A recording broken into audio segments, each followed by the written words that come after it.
Hi, so I wanted to get on today and talk a little bit about eating disorder, body image issues. For me, when I was younger, I suffered from bulimia, anorexia for many, many years as a dancer in training. And it took until probably after my third baby that I really accepted my body and started working with my body, not against my body. I'm not going to be a tall, thin ballerina, like that's not my body type. But it doesn't mean that the body that I have is not valuable and beautiful. And so I had to learn to really love myself, to get over this disordered way of thinking and the body dysmorphia that I struggled with and the self-hatred that is all underlying in a lot of eating disorders. And so I take this very seriously because it's a life-threatening thing, and I suffered for many, many years and caused damage to my own body, right? Just for the quest of being thin, whatever that is, because and being perfect, right? So it's really interesting because with my husband, Brandon, now, I've learned to really embrace my body in what its true state is. Actually, I don't think I've ever let my body be in its true state. And so this is the first time that I'm allowing it. And I'm probably about 10 pounds heavier than I've been in most of my life. Even after I had my kids, I made sure I got back down to 115 pounds, never went over 120. Like, I was on the scale all the time, watching every pound.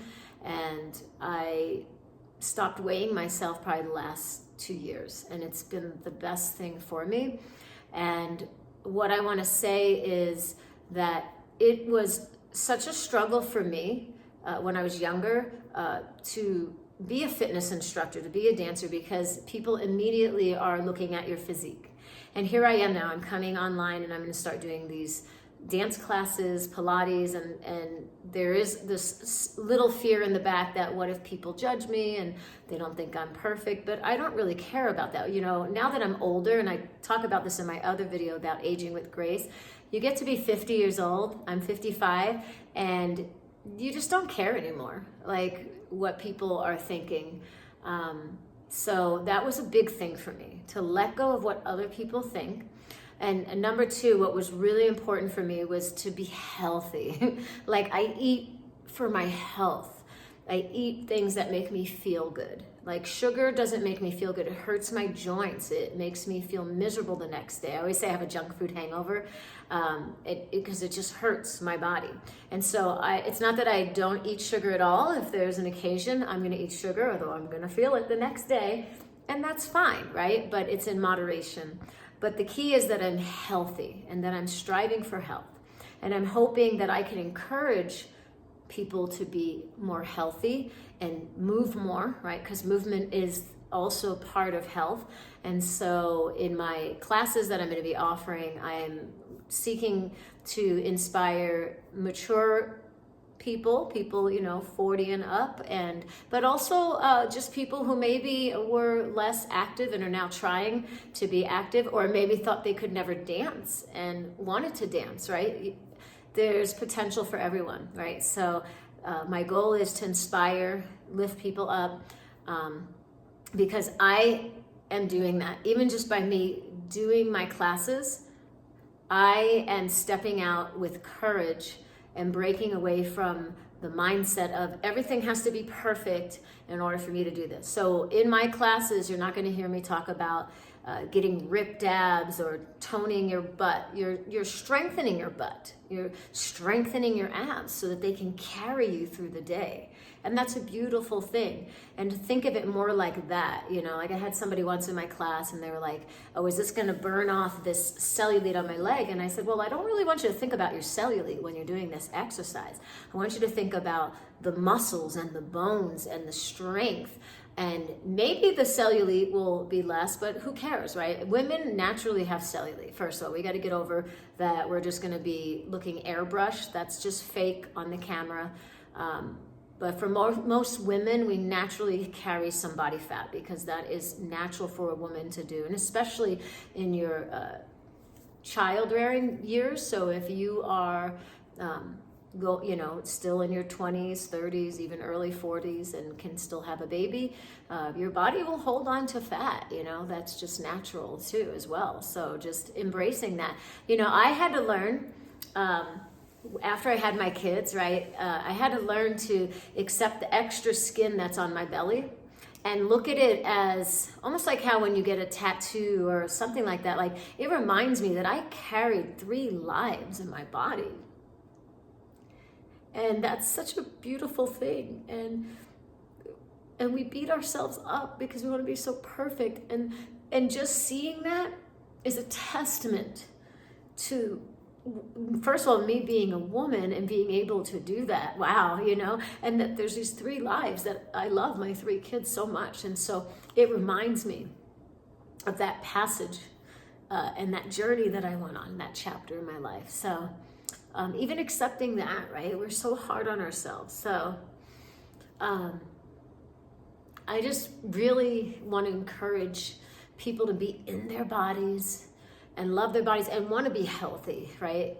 For yourself. It's important to be healthy for yourself, but health is different for everyone, and it looks different in everybody's body, and there's so many different body types. So I was shocked when my husband told me I thought every man wanted a skinny woman, and he's like, no. He goes, I love your curves. Like, I love the way you are is so attractive to me. And I was like, wow, I used to always think I just had to keep striving and losing weight or whatever the thing was, and like I said, I had an eating disorder. So when you have an eating disorder, you never lose enough weight. You're just going to always constantly be trying to lose more, and you just don't see yourself the way other people see.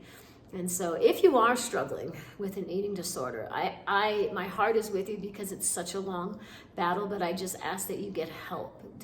I was so afraid to get help because I didn't want anyone to take away that from me, because it's a control thing, and I didn't want anybody to take it from me. But once I got help, my life changed, right? I started to see things different, and I started to let other people in, and I didn't keep it a secret anymore. And so I just really recommend that for you. And seek help, and let someone know what you're going through, because if you keep it a secret, it's very dangerous.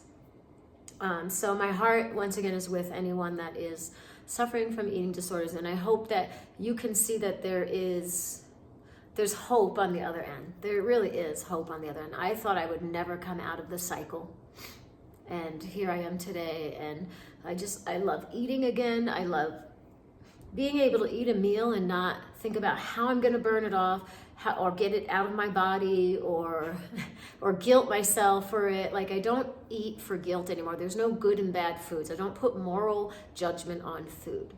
So this is super important. So there's food that's beneficial for me, and there's food that's just fun, right?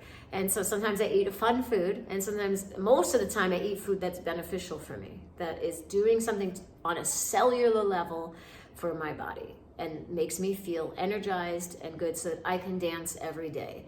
And so that's my new mindset with food. But even when I do eat something that maybe isn't as beneficial or is not as nutrient dense, it's okay. Like, I'm gonna enjoy it, because like I said, with sugar, it makes me feel miserable the next day. But in that moment, I'm gonna enjoy it, and I'm gonna give gratitude to whoever gave that food to me. And I'm gonna give gratitude to the food, and also just having positive mindset around what you're eating, right? Because if you say it's bad and you put that in your body, right, that's how we cause disease in our body. So we have to be very careful what we say, even about the food and the things we put in our bodies. So I want to ask it to bring health to me, and bless my body. If you say grace before you eat, I think that's a beautiful practice, or a blessing over your food and over yourself before you eat. I think it brings an awareness into the eating. So these are just some small things, it's a big journey. So, but once again, I just wanted to share that, because I know there's a lot of people that probably don't even know that I struggled with this for a long time.